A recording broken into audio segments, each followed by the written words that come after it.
So very good morning dear students. As we were doing the relation and function, and as I saw the revised syllabus for 2021 examination, I saw that up to 2.3 you have to do. That means 2.4 to 2.5 and 2.6 they are excluded exercises. I think we have started real function and real valued function, no problem. You just keep in mind what do you mean by real function and real valued function because that will help you in the 12th class. Okay, so now I'm going to start the new chapter, and not from the section A but from section B I'm going to take, and that too chapter 2 from section B, that is introduction to three-dimension geometry. Okay, so I'm starting the introduction with so far we were dealing with the two-dimension geometry. As in the 10th class and 9th class you would have come across with the coordinate geometry, where we have seen the coordinates which are containing the two variables, that is x and y, or specifically you have came across the two-dimension geometry where you have such type of diagram, and this is x-axis, this is y-axis, and you have four quadrants. Okay, and so as we live in the world of three dimensions, we must extend our knowledge of geometry into three-dimension geometry.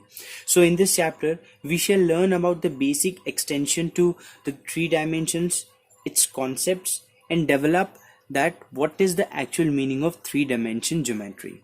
So what all you have studied in the two-dimension, the same will be reflected in the three-dimension, but with one more variable, and that variable is called z. So let me just discuss you from the periphery that as you have seen in the lower classes, you used to plot the numbers on the number line. That is, if you have such number line 0, 1, 2, this is the positive side, this is the negative side. So here you are having only one axis, and this is called the one dimension, where you have the positive here and negative here. So you are having the two that means way, one here and two here. So you are having two ways in this. Then you came across with the coordinate geometry, where you have two dimension. This is 1D, this is 2D, where you have four quadrants, 1, 2, 3 and 4.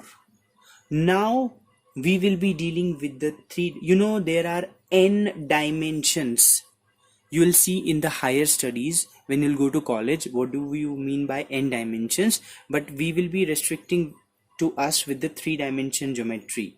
In the 12th class also this topic is there, so you should be very aware, you should be very good in this chapter. All right, so three-dimension geometry, let me just show you how does it looks like.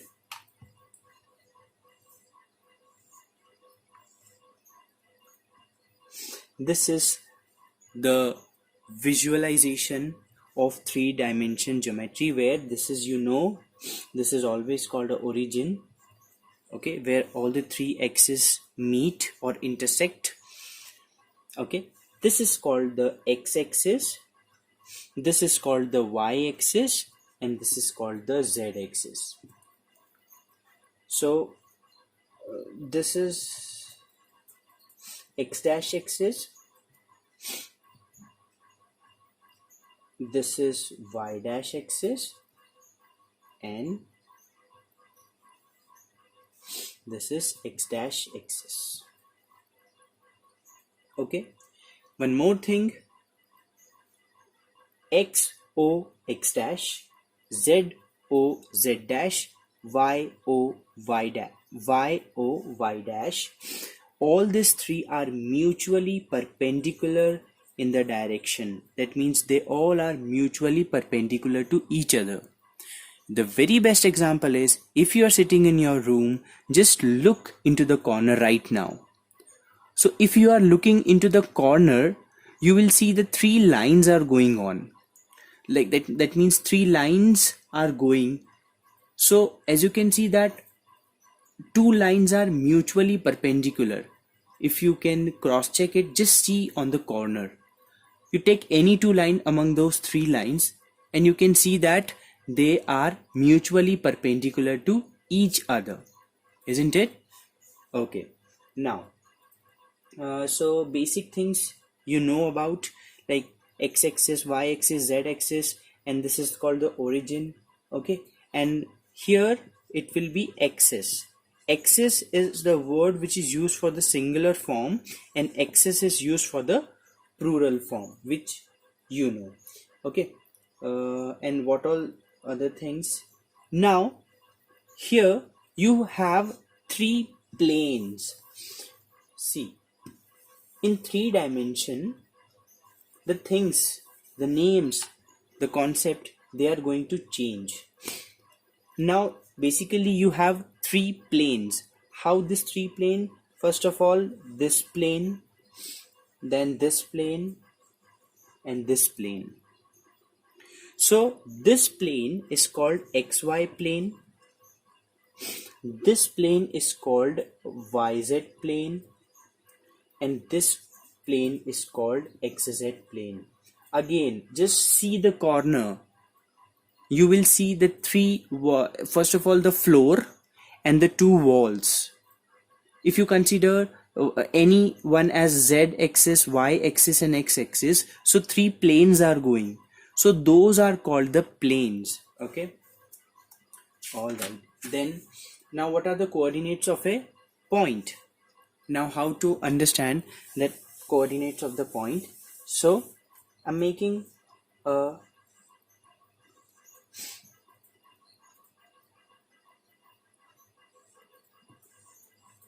cube like this. Okay, wait, no, let me make the cube in such a way.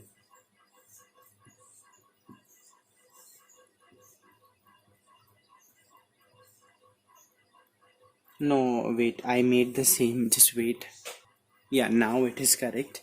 Okay, so what I'm trying to explain is, see, one axis, y axis, sorry, y axis, x axis, and z axis.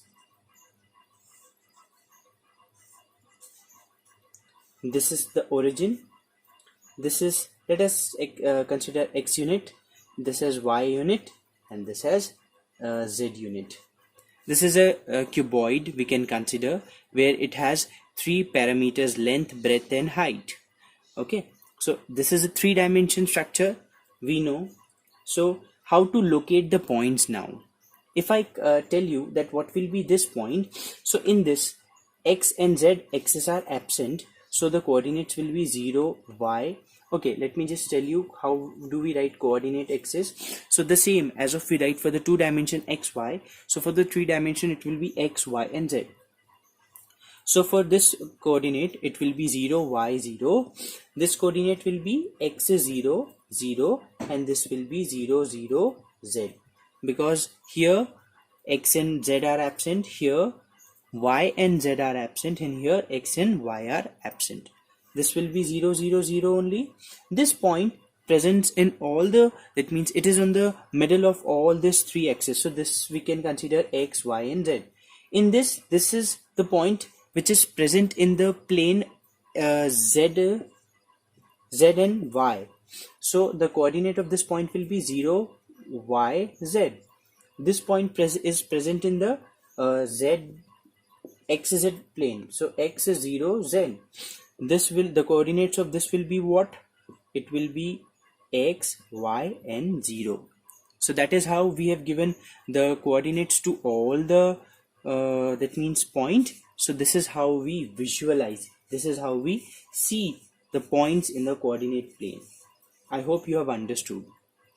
Now as I was saying that in the one dimension you are having the two ways. In the two dimension you have four quadrants. Now if I talk about three dimension, here see there are four ways, so we were calling that as quadrant because quadrant means four. But in the three dimensions you have octants. Now what is the meaning of octants? Octants means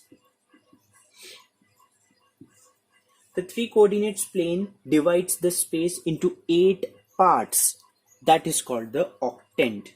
Okay, so in the two dimension, what we were seeing, this is having positive, positive, this was having negative, positive, this was having negative, negative, and it was having positive, negative. So similarly, in the octants, we must have three coordinates and their signs too. Okay, so I'm giving you one assignment here to just go through this chart. What is the meaning of this chart and what this chart is trying to tell us? See, let me just give you the hint for the first one. For x, your oxy is positive, but ox dash yz is negative. Why? Because you are going in x dash axis, and for the x it is negative, so you have to see like this: x dash negative, again ox y dash z, doesn't matter y dash and z, you just see for x, you see x. For this small x, you just see the capital X. If this is capital X, then your small x will be positive and it will be negative for the x dash.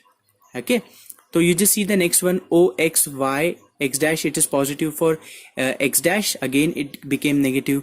You just see for the z, oxyz positive, okay, ox dash yz, so positive. Here also positive, here also positive, here negative. Why? Because x dash z dash is there, so for z dash minus. So that is how you have to understand.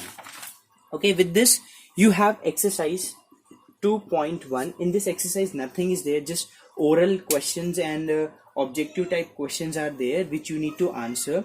Okay, which you can easily answer, there is no issue in it. Okay, so try to just go through all the questions, whatever done in the book, do it, otherwise you can do else you can do in the fair copy too. Okay, now how to find the foot of perpendicular of this point with respect to x-axis. Okay, so foot of perpendicular, we know that if this is the point, then this is called the foot of perpendicular. Okay, and if you have to see with respect to x-axis, so what will be the foot of perpendicular on x-axis? Your y and z will be 0, so 1 0 0 will be the foot of perpendicular. For the y-axis it will be 0 2 3, and for the z-axis it will be 0 0 and 3. Simple. And the second question is like, if you want to check for xz axis, the same point, xz axis, you have to see the foot of perpendicular, so x and z will remain same and y will be what, 0. Like that you have to do. Mirror image, if you want to find the mirror image of say for example -1 2 4, if you want to find the mirror image of this thing with respect to, like say for example xy, so x and y will remain same, but this will be -4. As we have seen the reflection chapter in 10th class, right, we used to reflect a point. Okay, so like that only you have to do. Like say for example yz axis, you have to just see the image of it. So this will be minus, so it is already minus, so 1 2 and 4 will be along yz axis, yz plane. Okay, so such type of questions are there, and you need to just locate, you just need to check where the point lies. Say for example I'm writing -4 -3 and 1. In which octant this coordinate will lie? So as I know, this will lie on the third. Why? Because x is negative, y is negative, and 1 is positive. So you just need to remember that table which I've shown you. According to that only you have to just locate the points. Okay, so this much is there in the first exercise. In the second exercise, they are dealing with the distance formula, and I know you all are very well aware with the distance formula. For the two axes, for the 2 points in the coordinate geometry, we have seen what is the distance between the 2 points. It is under root of x2 minus x1 ka square plus y2 minus y1 ka square. Or you have studied like x1 minus x2 the whole square plus y1 minus y2. I told you in the class they both are same. You'll get the same answer with both. So now if you want to find the distance between the 2 points in the 3-dimension geometry, you need to extend this square root and you have to only add z2 minus z1 the whole square. With this, you can easily find the distance between the 2 points. Now you know what questions you will see in this exercise. You need to prove that first you have to find the distance between the 2 points. Secondly, the question will be like using the distance formula, show that the points are collinear. How you will show that the points are collinear? The same which we were following. If you have P, Q, R, these 3 points, you need to prove that they are collinear. So PQ plus QR is equal to PR. This is what we were following in the 10th class also, to show the collinearity. Alright, so such type of questions are there in the 2.2 exercise. Okay, we'll discuss more and more question in this exercise, but try to do up to when you can easily do. We'll do more questions of this. At least do the basic questions, the starting questions of this exercise. Alright, so I hope you'll do it, and do the practice, see the examples. Okay, take the help from the examples and do more and more. Okay, if possible we'll discuss more questions of this exercise, no problem. Okay, so that's it for today. Thank you so much. Have a nice day, dear students. Bye bye.